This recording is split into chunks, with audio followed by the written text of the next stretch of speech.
कुछ साल पहले तक शेयर मार्केट की बात सिर्फ मेट्रो सिटीज बड़े इन्वेस्टर तक ही सीमित थी, लेकिन फिर कुछ ऐसा हुआ जिससे कॉलेज के स्टूडेंट, पहली बार जॉब करने वाले लोग और छोटे शहरों के लोग भी डीमेट अकाउंट खोलकर इन्वेस्ट करने लगे।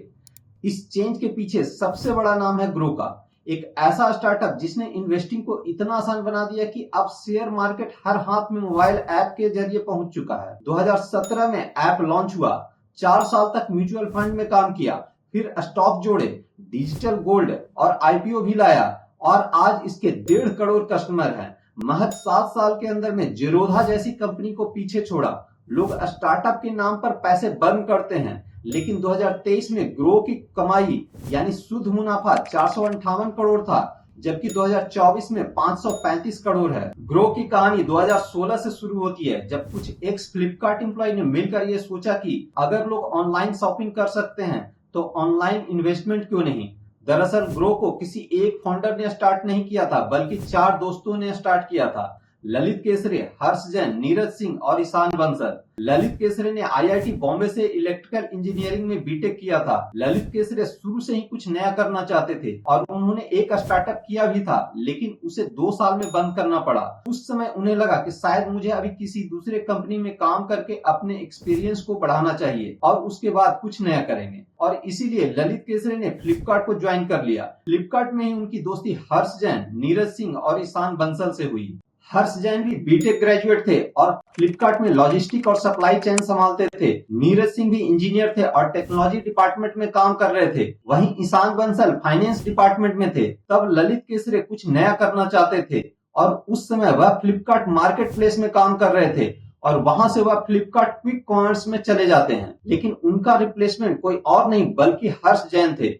बातचीत के दौरान ललित केसरे ने हर्ष जैन को बताया कि वह कुछ नया करना चाहते हैं और फाइनेंशियल सर्विसेज में टेक कंपनी बनाना चाहते हैं, और फिर दोनों ने इस पर सोचना स्टार्ट किया। टीम बिल्डिंग के ऊपर ललित केसरे का हमेशा से फोकस रहा है और इसीलिए उन्हें अपनी टीम में तीसरा व्यक्ति चाहिए था जो उनसे भी स्मार्ट हो, और फिर नीरज सिंह को उन्होंने अपनी टीम में लिया और सबसे लास्ट में ईशान बंसल को लिया। जहां नीरज सिंह टेक डिपार्टमेंट के एक्सपर्ट थे, वहीं ईशान बंसल फाइनेंस की अच्छी समझ रखते थे। ललित केसरे को शेयर मार्केट में इंटरेस्ट था और उसमें इन्वेस्ट भी करते थे, लेकिन उस समय इन्वेस्टमेंट करना उतना सरल नहीं था। 2016 वही समय था जब देश में 4G की क्रांति आ चुकी थी और जियो के कारण इंटरनेट बड़े शहरों से चलकर हर छोटे शहरों में जा रहा था, जबकि स्टॉक मार्केट में इन्वेस्टमेंट सिर्फ बड़े शहरों से ही हो रहा था। और जब 2016 में ग्रो को लॉन्च किया गया, तब कंपनी का टारगेट सिर्फ 100 कस्टमर था, लेकिन पहले ही महीने में 600 कस्टमर जुड़ गए, जिससे कंपनी को यह समझ में आया कि जो हम कर रहे हैं वह कस्टमर को पसंद आ रहा है। ललित केसरे जानना चाहते थे कि जो वह स्टार्ट करने जा रहे हैं वह सही है या नहीं, लेकिन जब उन्होंने ग्रो को ऐप के रूप में प्ले स्टोर पर लिस्ट किया तो पता चला कि इस तरह के 30-40 ऐप ऑलरेडी लिस्टेड हैं, यानी जो वह शुरू कर रहे हैं उसे और भी लोग शुरू करना चाहते हैं, और यह एक इंडिकेटर था कि जो वह शुरू कर रहे हैं उसकी मार्केट में डिमांड है और यही ट्रेंड है। लेकिन प्रश्न उठता है कि ग्रो ही क्यों इतनी बड़ी कंपनी बनी। तब भारत में 20 करोड़ लोग ऐसे थे जो स्टॉक मार्केट में इन्वेस्ट कर सकते थे, लेकिन सिर्फ 2 करोड़ लोग ही मार्केट में इन्वेस्ट कर रहे थे। यानी 18 करोड़ ऐसे लोग थे जो मार्केट में इन्वेस्ट तो करना चाहते थे, लेकिन उन्हें या तो इन्वेस्ट करना नहीं आता था, या फिर उन्हें इन्वेस्टमेंट से डर लगता था, या उन्हें नॉलेज ही नहीं था। दूसरा, अधिकतर इन्वेस्टमेंट बड़े सिटी से आ रहा था, जबकि सेकेंड टीयर और थर्ड टीयर सिटी से इन्वेस्टमेंट ना के बराबर आ रहा था। ग्रो ने अपना कस्टमर बेस इन्हीं नए इन्वेस्टर में खोजा। तब दूसरी शेयर मार्केट की कंपनियां जैसे शेर खान, जेरोधा बड़े सिटी के कस्टमर को टारगेट कर रही थी, लेकिन ग्रो ने सेकेंड टीयर और थर्ड टीयर सिटी के कस्टमर को टारगेट किया और छोटे इन्वेस्टर इनके कस्टमर बनते चले गए। शुरुआत के दिनों में ग्रो ने सिर्फ म्यूचुअल फंड बेचे और कस्टमर क्या चाहता है इसको हथियार बनाया। उन्होंने कस्टमर से फीडबैक लिया कि उनकी तकलीफ क्या है और उसी के हिसाब से अपने ऐप में बदलाव किया और 2020 में स्टॉक जोड़े और इसी साल इंट्राडे ट्रेडिंग और डिजिटल गोल्ड और आईपीओ भी जोड़ा। शुरुआत में कस्टमर को अपनी तरफ अट्रैक्ट करने के लिए फ्री में डीमेट अकाउंट खोले और बिना कमीशन के म्यूचुअल फंड डिस्ट्रीब्यूटर बने। शुरुआती दिनों में इंजीनियर की छोटी टीम से ग्रो का काम चल रहा था, जिसके कारण कई बार ऐसा भी हुआ कि बहुत सारे कस्टमर के अचानक आ जाने से सिस्टम क्रैश हो गया। लेकिन हर परेशानी के बाद उसका एक सॉल्यूशन होता है। ग्रो ने भी वही किया। वे अपने सिस्टम को क्लाउड पर लेकर गए, जिससे ऐप बड़े कस्टमर बेस को आसानी से सर्व कर सकता था। इसके साथ ही इंजीनियर की टीम रियल टाइम पर प्रॉब्लम को सॉल्व कर रही थी। ग्रो ने कस्टमर के ट्रस्ट को जीतने के लिए ऐप को सुपर स्ट्रॉन्ग और इजी टू यूज बनाया, जिससे कम पढ़े लिखे लोग, स्टूडेंट जो पहली बार इन्वेस्टमेंट कर रहे थे, वह भी इस ऐप का यूज करने लगे और धीरे धीरे ग्रो का कस्टमर बेस बढ़ने लगा। ग्रो ने अपने बिजनेस को बड़ा करने के लिए कई इन्वेस्टर से पैसे लिए, लेकिन और स्टार्टअप की तरह इन्वेस्टर के पैसे को बर्बाद नहीं किया। जहां 2023 में ग्रो का टोटल रेवेन्यू 1435 करोड़ रुपए था, वहीं 2024 में इसका टोटल रेवेन्यू बढ़कर 3145 करोड़ रुपए हो गया। 2023 में ग्रो का टोटल प्रॉफिट 458 करोड़ रुपए था, जो 2024 में बढ़कर 535 करोड़ रुपए हो गया। यानी ग्रो साल दर साल प्रॉफिट कर रहा है। ग्रो ने शुरुआती दिनों में टैक्स बचाने के लिए कंपनी को इंडिया के बाहर रजिस्टर किया था और बाद में कंपनी को इंडिया में लेकर आए, जिसके कारण ग्रो को 1340 करोड़ रुपए इंडियन गवर्नमेंट को वन टाइम टैक्स के रूप में देना पड़ा। ग्रो ने अपने पहले महीने में 100 कस्टमर जोड़े थे, जबकि आज ग्रो के पास 900 शहर के 1.5 करोड़ कस्टमर हैं। अब यह अपने कस्टमर को अपने दूसरे प्रोडक्ट भी बेच सकता है। आज जितने भी नए कस्टमर जुड़ रहे हैं, उसमें 40% कस्टमर अकेले ग्रो के पास जा रहा है। ग्रो के इतनी बड़ी कंपनी बनने के पीछे इसकी तकदीर ने भी इसका खूब साथ दिया है।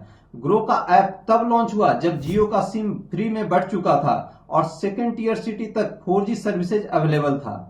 नोटबंदी के बाद यूपीआई ने कस्टमर के परचेज करने का तरीका ही बदल दिया। ग्रो ने इस चीज का भी खूब फायदा उठाया। अब ना कस्टमर को कैश से शेयर खरीदने पड़ रहे थे, ना ही इंटरनेट बैंकिंग करनी पड़ रही थी। जस्ट एक क्लिक से पैसे ट्रांसफर हो रहे थे। और जब कोविड आया तब सभी लोग घर के अंदर बंद हो गए, लेकिन मोबाइल सबके हाथ में था। ग्रो ने अपने कस्टमर को इन्वेस्ट करने के लिए अब इंडिया करेगा ग्रो जैसे ऑफलाइन कैंपेन स्टार्ट किया और लोगों को स्टॉक मार्केट की जानकारी देने लगा। फ्री जानकारी के साथ ग्रो के ऐप हर स्टूडेंट और छोटे व्यापारी के मोबाइल में डाउनलोड होने लगा। ग्रो ने ऑनलाइन न्यूज़लेटर ग्रो डाइजेस्ट भी लॉन्च किया, जिसे पढ़ना और समझना इजी था। ग्रो ने हर भाषा में एजुकेशनल कंटेंट यूट्यूब पर अपलोड करना स्टार्ट किया, जिसके कारण ग्रो की पकड़ बढ़ती चली गई। ग्रो ने अपने वेबसाइट grow.in को इस तरह से तैयार किया कि आप कुछ भी स्टॉक मार्केट के बारे में सर्च करें, इसका वेबसाइट 1 से 3 यानी टॉप में रैंक करता है। जहां पहले डीमेट अकाउंट खुलवाने के लिए 15 दिन लग जाते थे, वहीं ग्रो के ऊपर रजिस्टर होने में मात्र 10 मिनट लगता है। अपना नाम, आधार कार्ड, पैन कार्ड का नंबर फिल करो, डिजिटल साइन करो, फ्रंट कैमरे से अपना फोटो लो और कुछ और डिटेल के साथ इन्वेस्टमेंट स्टार्ट। डिजी लॉकर, आधार, पैन सभी को ग्रो ने अपने ऐप के साथ इंटीग्रेट कर रखा है। इतना सरल ऐप कि आप इसके दीवाने हो जाएंगे। ग्रो के कस्टमर सेकेंड और थर्ड टीयर सिटी से आते हैं, इसलिए इनका टिकट साइज कम है और यही इनकी सबसे बड़ी कमजोरी है। लेकिन इनका कस्टमर बेस सबसे बड़ा है और आने वाले दिनों में यही कस्टमर बड़ी कमाई करके देंगे। ग्रो अब सिर्फ ब्रोकिंग प्लेटफॉर्म नहीं रहना चाहता, वो बनना चाहता है फुल फ्लेज वेल्थ मैनेजर। अपने खुद के म्यूचुअल फंड लॉन्च कर रहा है, क्रेडिट सर्विसेज की तैयारी कर रहा है। ग्रो की कहानी सिर्फ एक स्टार्टअप की कहानी नहीं है, ये एक रेवोल्यूशन है जिसने छोटे शहरों से लेकर बड़े कॉलेज तक हर युवा को इन्वेस्टिंग की दुनिया से जोड़ा। ग्रो ने हमें ये सिखाया कि अगर प्रोडक्ट अच्छा हो और लोगों को असली वैल्यू मिले तो बिना शोर मचाए भी देश बदल सकते हो। अगर आप भी ग्रो की तरह एक सिंपल आइडिया से बड़ा बिजनेस बनाना चाहते हैं तो इस वीडियो को लाइक और चैनल को सब्सक्राइब जरूर करें। मिलते हैं अगले वीडियो में एक नई बिजनेस कहानी के साथ। जय हिंद।